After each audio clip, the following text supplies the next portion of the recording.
Greetings and welcome, everyone. We will be discussing the sixth dimension now. And so I'm going to read what I have channeled about it, and then we will answer questions and do a shamanic journey related to it afterwards. So here we go. The dimensions are not some esoteric place in the stratosphere that are available only to the initiated few. They are sources of creation, vibrations to plug into to energize your creativity. They are available to anyone to choose at any time for however long you want to be there. Most of us choose to inhabit mainly the third dimension, where most of us are most comfortable. You recognize this dimension as the one that uses the 5 earthly senses.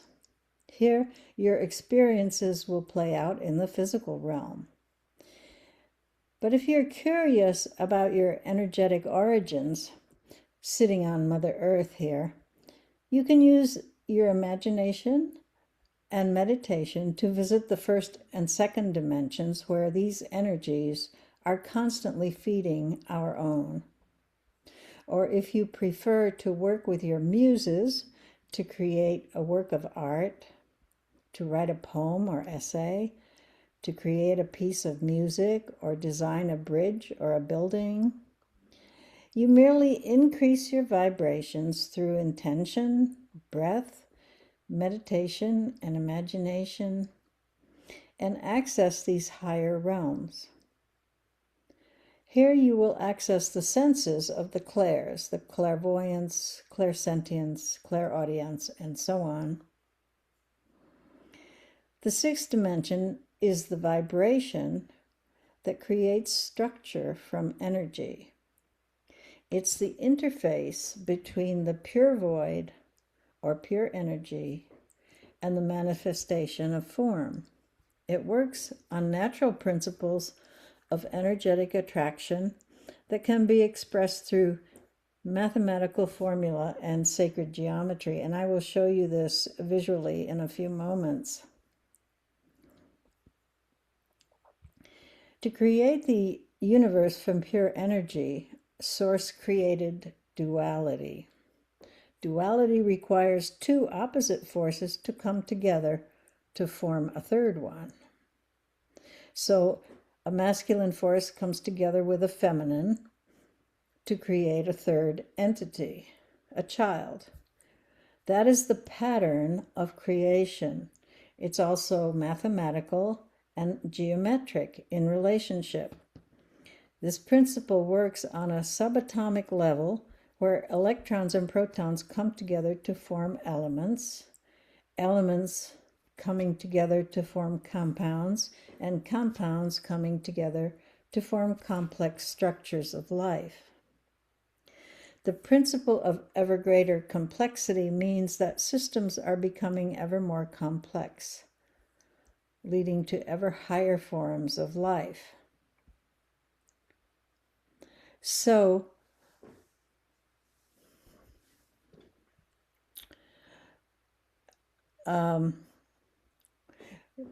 when you join these 2 opposing forces to create a third, you get a triangle. A triangle is a 2D structure that is the basis of 3D structures. When you get 2 triangles coming together in various ways, you will get various shapes, 3-dimensional shapes forming. 2 triangles form a rectangle, or 4 triangles can form a pyramid. 2 pyramids can form a Merkaba, or it's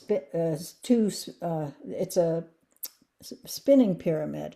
And when you get 2 of these spinning pyramids together, then you create a torus, which is a energy structure that looks like a donut. And the torus is our own energy structure having one pyramid pointing upward and the other pyramid pointing downward, one toward the heaven and one towards the earth. So we'll look at it now visually.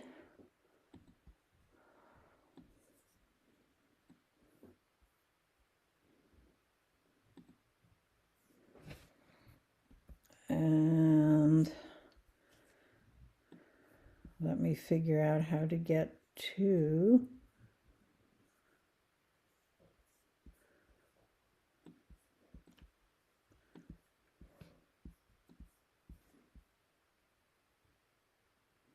here it is, PowerPoint. Okay. And I want to go to presenter view. There we go. Okay, so the structure of life is based on sacred geometry and the platonic solids. Are we all together so far? Does anyone have any questions about anything I said? Nope. Okay. Not so far. Okay. Just a quick question. You're Yeah. saying that once the Merkabah spins, it creates a torus field? If you get two intersecting ones, Okay. Okay. All so right. the human body, there's one pyramid on top which starts around the chest and goes down towards the belly, and that points to the earth. And then there's another one starting from somewhere around the belly, pointing upwards toward the sky. And they actually they penetrate one another. Sure. Yeah, I've seen pictures of that, but I didn't realize that it was the spinning of these triangles that actually It creates the is when you torus think field. about it. So you have the Jewish star, right, which is a two-dimensional representation of the Merkaba, Hmm. but it's really a three-dimensional object, and it's spinning. It's not static. It is spinning at a very high frequency. And so these two together form this hole in the middle that creates all this energy coming like a donut around this hole. And that is also the black hole, which is the creator of all things.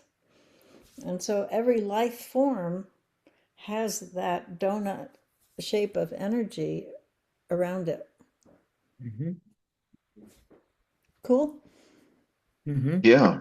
Okay, Yeah. great, great. Okay, So the so tetrahedron would be a I'm more sorry, advanced, say it Yeah. again. the tetrahedron would be a more advanced structure, Oh, geometric structure. absolutely. Yeah. And the dodecahedron, it goes on and on. Would be what? I'm sorry. I think Larry was saying, it's going to be a more complex structure.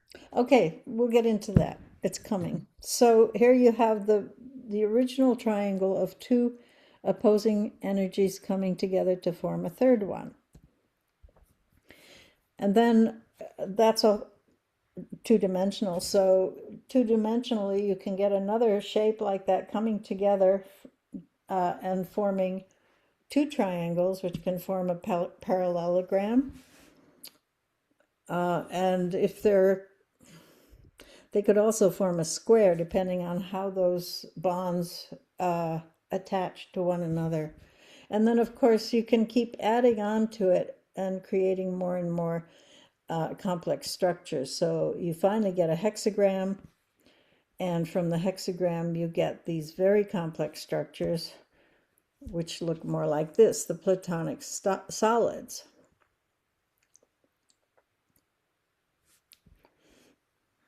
And they have some wonderful names like, octahedron and dodecahedron and icosahedron. And then they get ever more complex.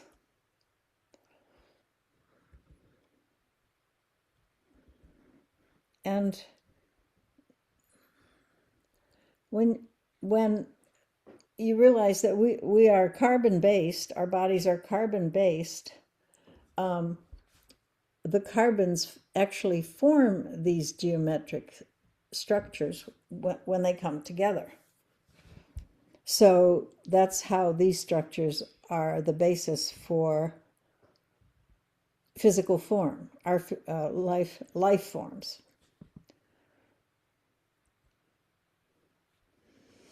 And you can see from those structures how you get the most microscopic, the most primitive of the life forms. They form from these platonic structures. And these, of course, are very small. They're on the microscopic level. But more complex life begins in a different form. It begins in the sphere. So if you think of your egg, your chicken egg that you eat in the morning, the yolk is round. And every complex life form begins as a sphere. Even the sperm, once it enters the cell, it loses its tail and it too becomes a circle.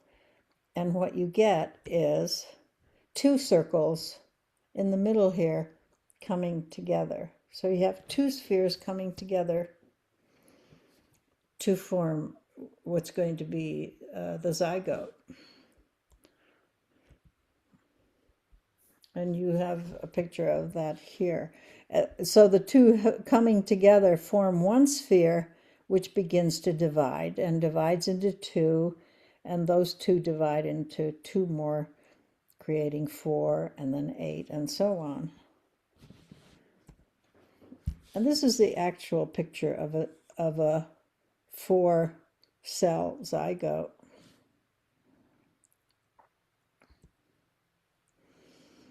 So as you can see, the round egg of the round sphere of more advanced life then becomes more and more complex with these interlocking circles.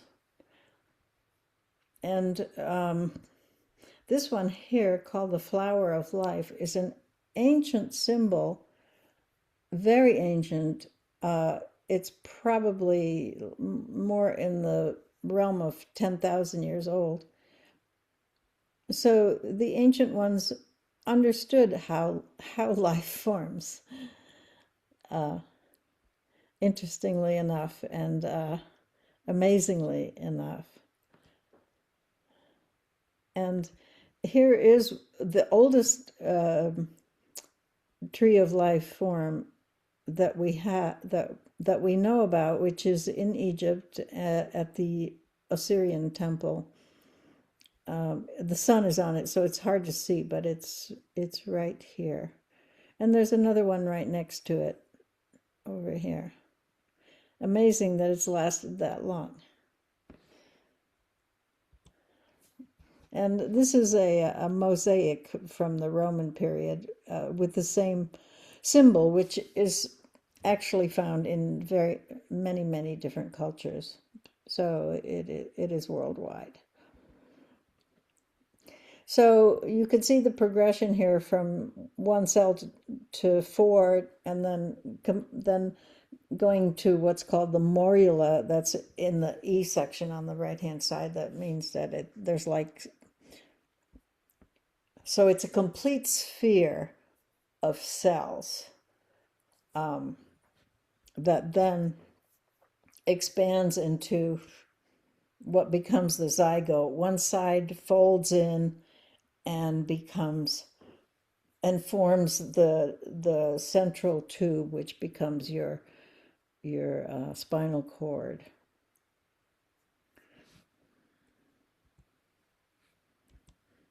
And here is a picture of the torus field.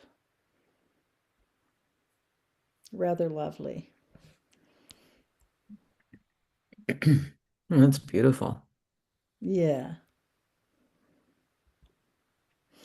So here is the two the Merkaba, the two Merkabas, and how they interact. Just a visualization of it.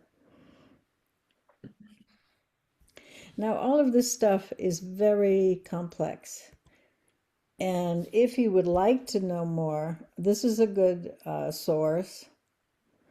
Drunvalo Melchizedek. It comes in 2 volumes, and it is very detailed. If you like that sort of stuff, it's I find it incomprehensible in some parts, but many parts are totally delightful and fascinating. So if you would like to learn more, you might want to try that. So this is basically just a survey of what these energies in the 6th dimension are all about. And what this leads to, and what I intend to do more work on, is it leads to the quantum field. Because once we get into the quantum field, this energy is going to take on a whole new perspective. Really fascinating stuff. Very worthwhile because it will change your perspective on everything. The quantum field doesn't obey the regular physical laws of our 3rd dimension. The quantum field is the subatomic energy. It's that 6th dimensional place where you go, the interface between the void or pure energy, which is not in form, and form, if there is such a thing as form. Another good question. I don't know how well you've understood what I said, but let me know if it makes any sense at all. Mm-hmm. Oh, good. Yeah, so far, so good. Great. At least for me. That is basically what I have to offer you on the 6th dimension. Like I say, if you want to get really complicated on it, you can. But I prefer leaving it right there and exploring further the quantum field, which is what we're basically what we're talking about.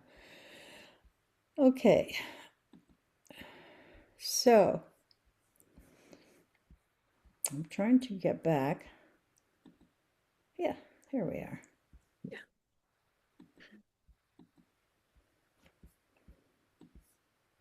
Okay, so I would like to do a shamanic journey now that has to do with, sort of, with creating form. And before I go into it, I would just like to say that generally, shamanic journeying, well, it involves drumming, and I will drum, but most shamanic ceremonies use very specific tools in their journeying. So one tool that I have modified is calling in the directions. Calling in the directions is not only calling in the north, south, east, and west and drumming to them, but also the cosmic energies above, the earth energies below, and the energies within. And I modify that for this digital age, because that sort of drumming works really well when you're with people in a circle. And it also raises your energy so that you're all on the same page, and it raises your vibrations, and it just puts you in the same frame of mind and the same field. And that's wonderful, and it is what it is. But online, I find that doing it as a meditation or as an invocation works really well. So that's what I will do. I'll do an invocation, which will call in the directions, and and then I will use the drum for the journey itself.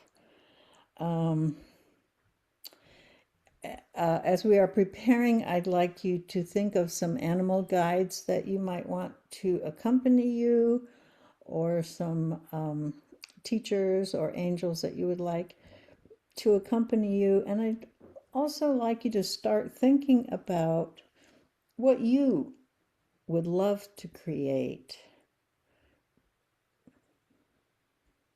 I'm going to call it the wizard's journey because we are all wizards. Some of us know this, and some of us need to discover it even more. We are capable of such creation that this will come out a little bit more in the quantum, in the study of the quantum. We are all one. So we are creator, and creator is us. Toys are us, creators are us. We are not separate in any way. And so when you can start thinking that way, it can be very helpful and very illuminating. So, so to prepare for this, get yourselves really comfortable where you won't be interrupted, where you will be quiet and not distracted. And if you would like to light a candle or burn some incense, feel free to do that. Take a moment to do it now. And the rest of us, think about yourselves as a child, and what you dreamed of as a child, and what part of that might still be your dream today. Are you saying a channel? I'm sorry? What did you say? Think of yourself as a what? A child. A child, Oh, like a a child. 4, 5, 6-year-old.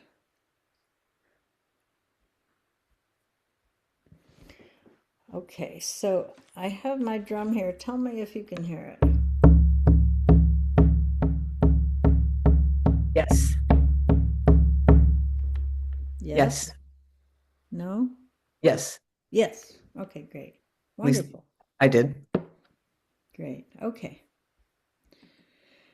So, begin by taking a deep breath and closing your eyes.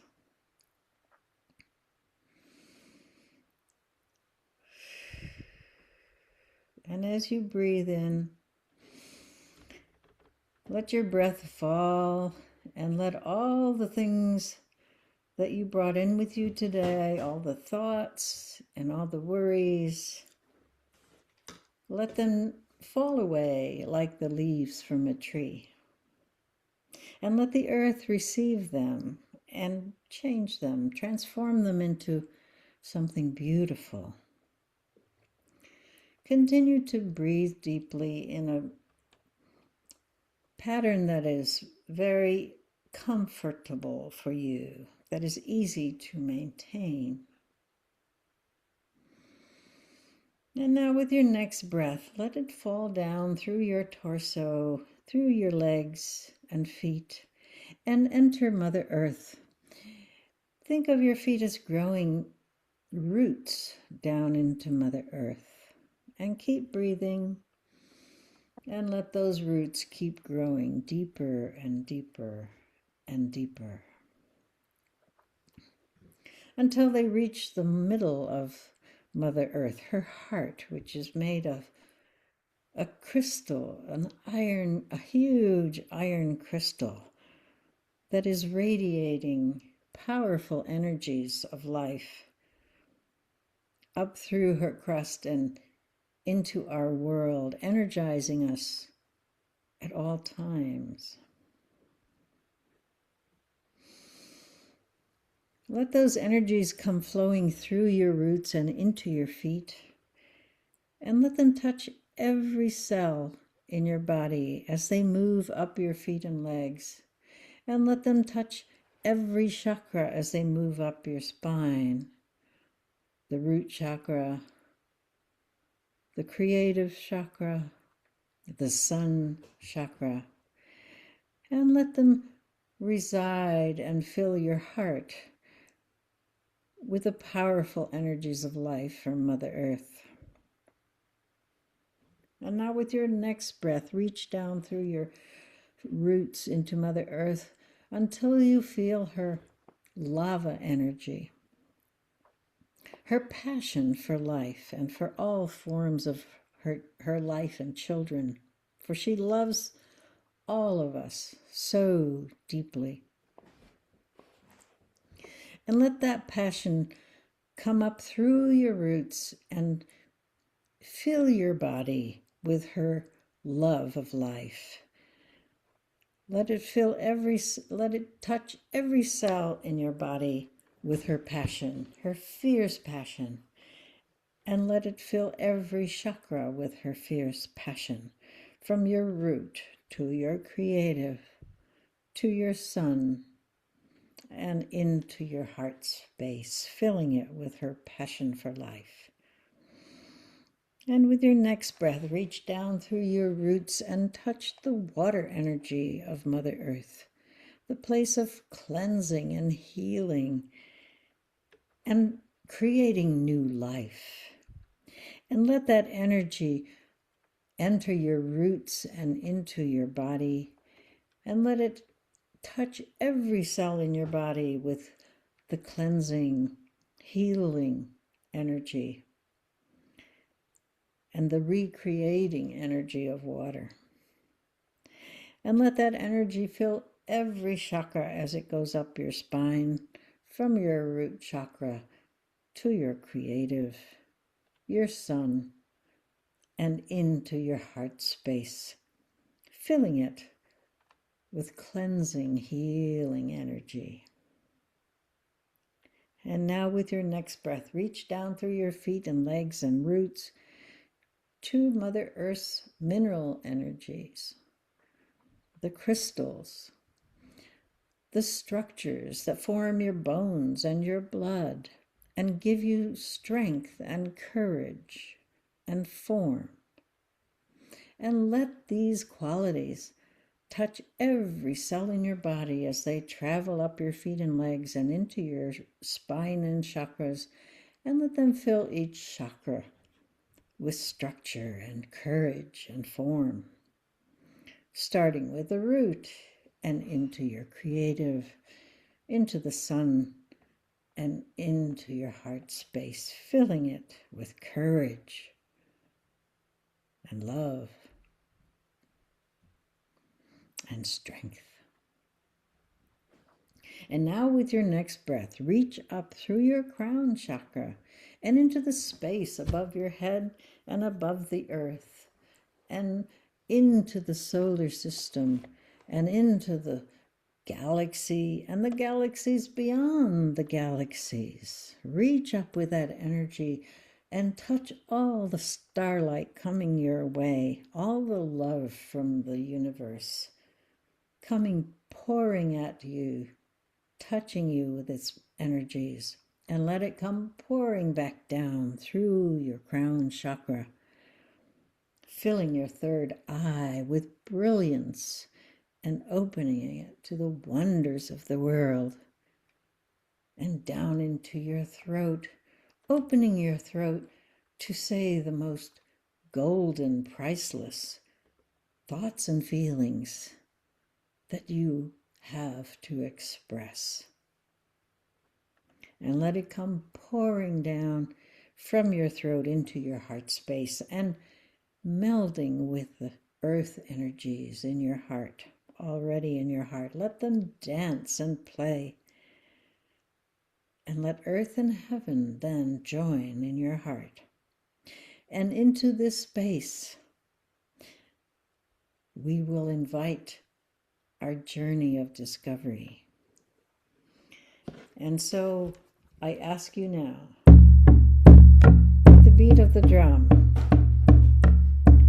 to imagine yourself as a child, 3, 4, 5, 6, and you are playing and you are filled with joy, filled with the wonder of the world.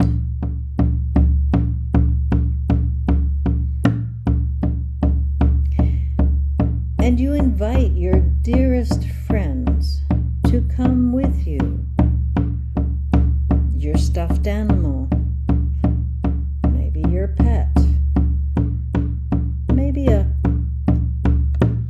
imaginary animal that is your guardian, maybe an imaginary friend. You might invite a beloved teacher or an angel. Ask them to come with you on this journey of discovery.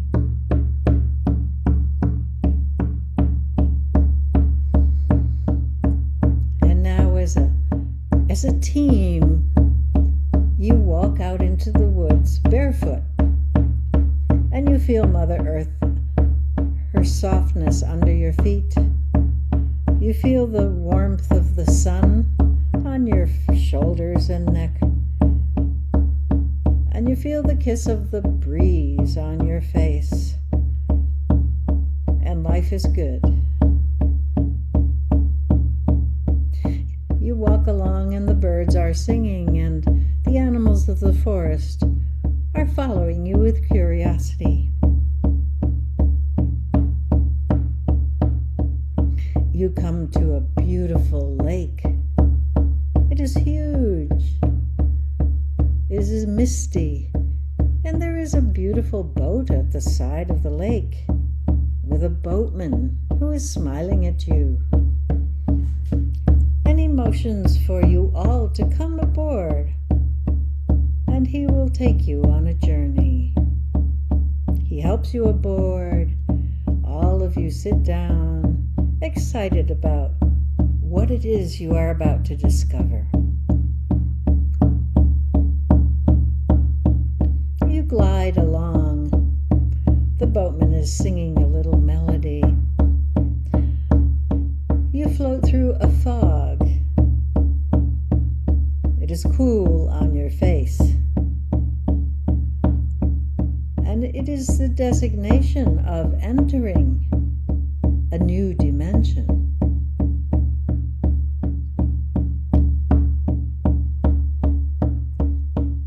You are not afraid.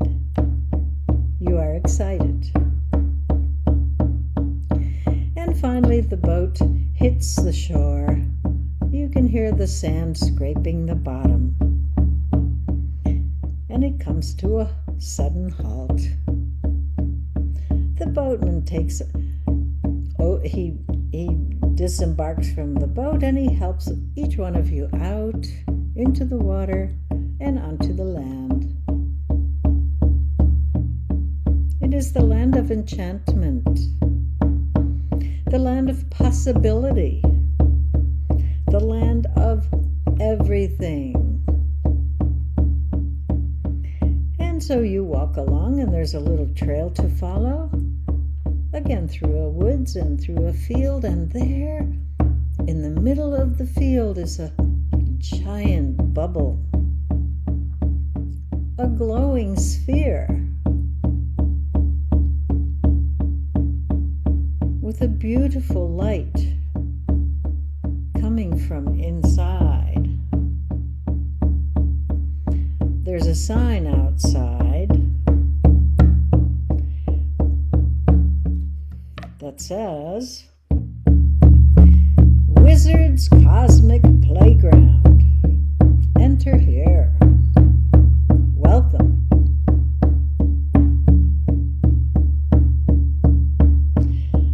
Your heart races with joy and anticipation, and you step inside.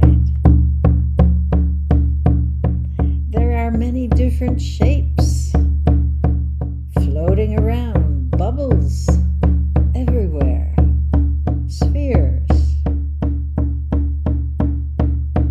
rainbows, colors, ideas, dreams, thoughts, tools. It is your cosmic playground. You can play with it in any way you want.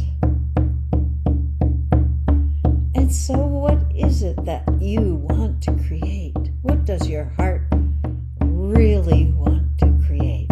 You can do it here. You can play with it all.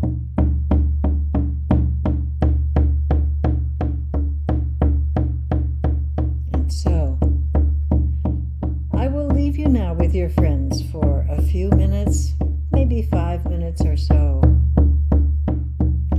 And let's see what you create in this beautiful cosmic playground.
finish up with all your friends, creating what you are creating.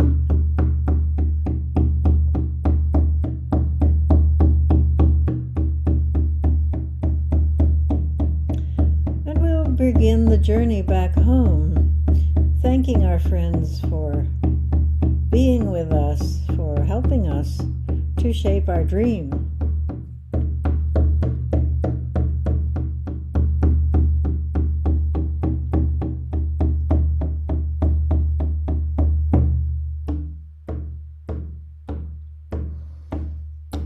And now we will exit our beautiful sphere, say goodbye for helping us to create our journey, for showing us something very different or maybe very familiar. And we exit our sphere and walk back down the path through the field and through the woods and back to the lake, where the boatman helps us to board. And then he takes us silently and quietly and quickly and smoothly back over the lake, through the fog, where we enter our own dimension once again, and where we land on the other side of the lake, scraping the bottom and coming to a halt. The boatman smiles as he helps us to land on the shore and bids us farewell. Happy dreaming, he says. And you walk back through the grass and the forest, the soft underbrush, the soft soil and dirt of the woods, and back into your home space and where you are in this room. And as you are ready, come back into the room and open your eyes as you are ready. If you would like, I'll give you a few moments to jot down anything that you would like to remember. These thoughts have a way of evaporating very quickly.